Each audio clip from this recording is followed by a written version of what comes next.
Today we're going to talk about how to actually build a soft routine and how to have a soft day, if you like. For me, having a soft life means living a life of low stress, of comfort and of joy, without giving up on the luxury, without putting too many constraints into the way that I want to live my life. The most important thing is reducing stress and making sure that I can support myself and I can live a healthy life. We see a lot of talk on social media of being a morning person or having a productive routine or how to kind of like maximize our time. For me, a soft routine is the opposite of that. It's not about maximizing time, it's not about maximizing productivity, it's about minimizing stress, because I truly believe that all of those things then come so much more naturally and in so much more abundance once you have done that. A lot of us operate from this place of stress and constant go, go, go attitude, and to combat that and to support ourselves, I think it's very important to not just slow down, but also create comfort and experiences that feel luxurious to us and that feel like we're nourishing our body, our mind, and our soul. The biggest change that I've implemented when it came to building a soft routine for my daily life has been to actually build in rituals. Rather than focusing on what I have to do every morning or what I have to do every evening, to just have some moments that I can romanticize and to have little pockets of peace and joy throughout the day.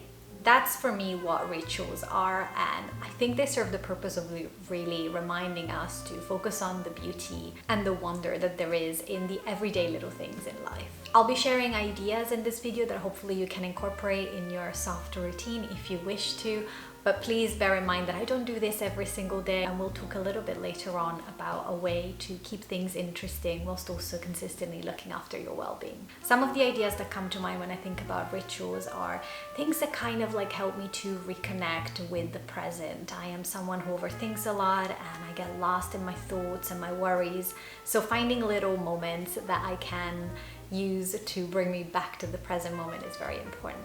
When I think about the morning, a lot of things that come to mind are things like just stepping out in my balcony and just taking like fresh air, which is quite fresh because at the moment it's very cold, and some sunlight in my face can really just help to keep me grounded. But there are also things like making a special warm coffee or warm tea in the morning. It's something that I really look forward to, and as someone that doesn't consider herself a morning person, it can really help me to romanticize things and to just inject a little bit of luxury and just a little bit of excitement in my morning routine. There's lots of other things that I like to do in the morning, but again, like turning them into a ritual helps me to make them that bit more interesting and just something that I look more forward to. For example, I often love to have a cup of tea with my gratitude session. I use a gratitude journal every morning. It takes me only like a couple of minutes, but it really sets me up for a day full of joy and being grateful for what I have.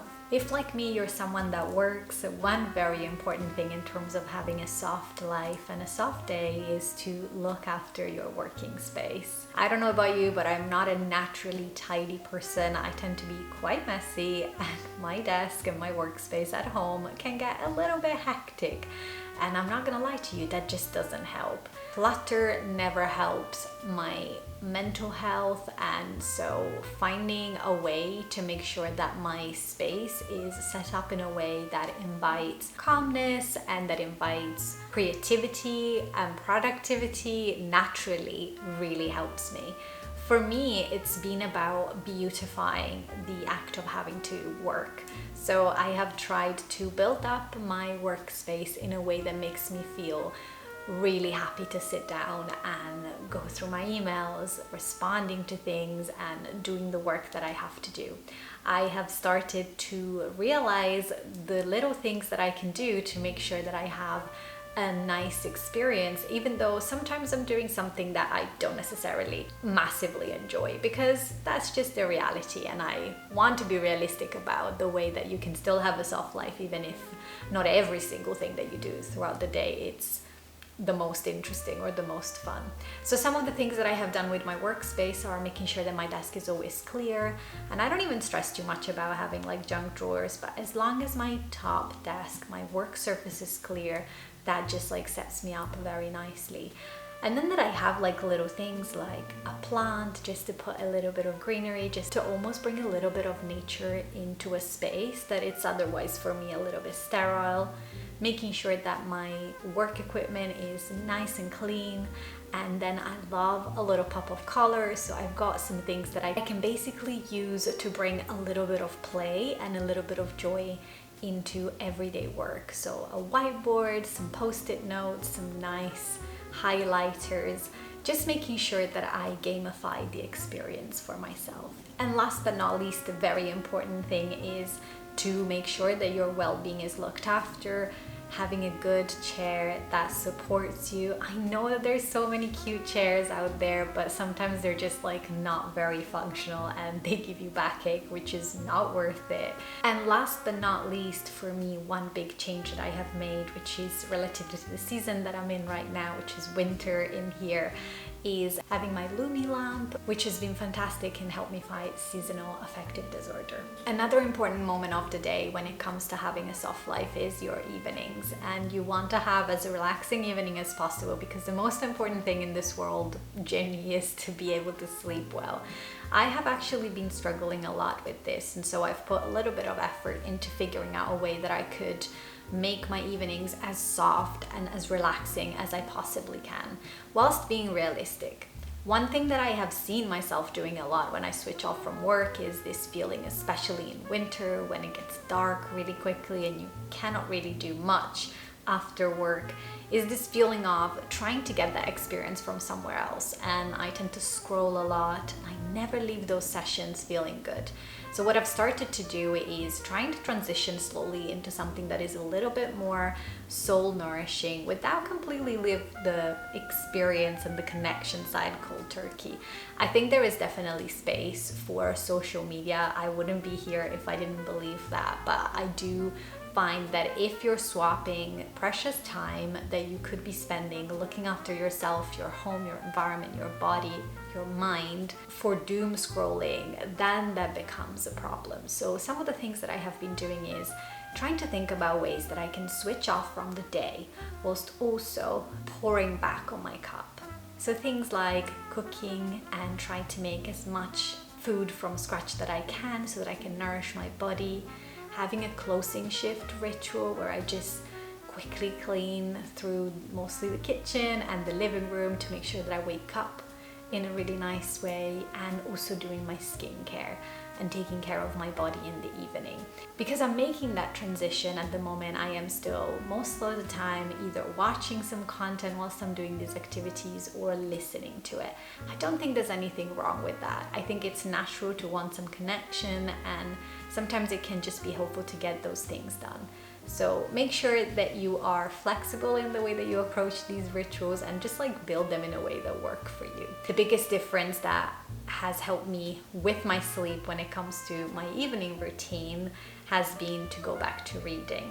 And I'll probably do a full video on this because I think reading is one of those things that can be quite tough as an adult, but there's nothing I love more than curling up in bed with a book, cup of tea, and maybe a little bit of chocolate in the evening to just close the day, switch off, and just go into a completely different world. I think when it comes to creating a soft life, the important thing is that you inject that softness in everything that you do. It'll come with time and you'll figure out what actually works for you, what feels soft for you, and how you define that. Some of the things that have really helped me to figure that out for myself have been to understand how my brain works at its best. And for example, when it comes to work, I am implementing a rough schedule where I know that some days I'm going to be doing a certain type of activity that could be, for example, calls with clients, versus another day where I'm going to be a different kind of activity, which might be filming content, or yet another one where I'm planning. And what I mean is sometimes the attempt at doing everything all at once can send us through this kind of like frantic way of thinking where we're trying to jump from one type of work to another. to one commitment to another. If you can, managing your time in a way that allows you to give your focus to one way of working each day, or even just like for the first half of the day versus the second half of the day, can really help to get your nervous system to not go into that fight or flight, trying to achieve too many things and switching between so many tasks. This will be different for everyone, but that is something that has definitely helped me to make sure that my days remain soft and I manage my stress levels. If, like me, your goal with having a soft routine and a soft life is to actually reduce stress, I would suggest that the best thing that you could do is to simplify everything that you do. Don't make things complicated. Don't try to create multiple routines in one go. Truly just stick to one or two things a day that you can commit to make sure that you're bringing yourself back to the present moment and that you are actually having a moment where you are looking after yourself and only yourself. I acknowledge that this is going to be very different for everyone depending on your time constraints, or perhaps if you have caring responsibility, but I'm sure you can find at least two small moments, two micro moments that you can dedicate just to yourself. There is no point, in my opinion, trying to do millions of things and try to create a routine that is like performative rather than actually something that nourishes your soul. So take all of these things that I'm sharing as ideas and only pick and implement what you can and what makes sense for you. Always build it up and you can always add more. And on the same note, I would say if you're someone like me who loves to take inspiration from others, let it be just that, inspiration. Don't compare yourself to someone on the internet. Don't compare yourself to someone who may have been doing this for a very long time. We all lead very different lives, and you've got to define what soft and good means for you and pick the things that work for the way that you live and the way that you are. And to that extent, probably my biggest tip is to actually create a routine menu. I have mentioned this recently in some of my other channels and everyone has responded really well.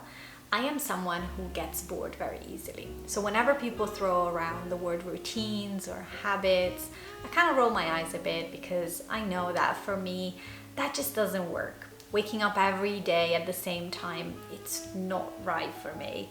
And doing the exact same thing every single morning, it's also not right for me. For years, I judged myself. I genuinely judged myself because I thought I was being lazy and I thought I was just like not committed enough, not willing to do the work properly. And recently I realized that it was just because I just work a little bit differently. And I think a lot of people do, because a lot of people struggle with habits and routines. So my biggest transformation has come when I decided that I was going to build for myself some routine menus. I will do a separate video on this if you would like me to, but essentially the concept is that instead of having a set routine for your morning, for your evening, for your work day, you have a set of things and habits that you know work well for you. And that could be 3, it could be 5, it could be 10. And every day, depending on how you're feeling, depending on what's happening in your life, depending on where you are, you get to pick 1 or 2 to implement, or even 3 if you can.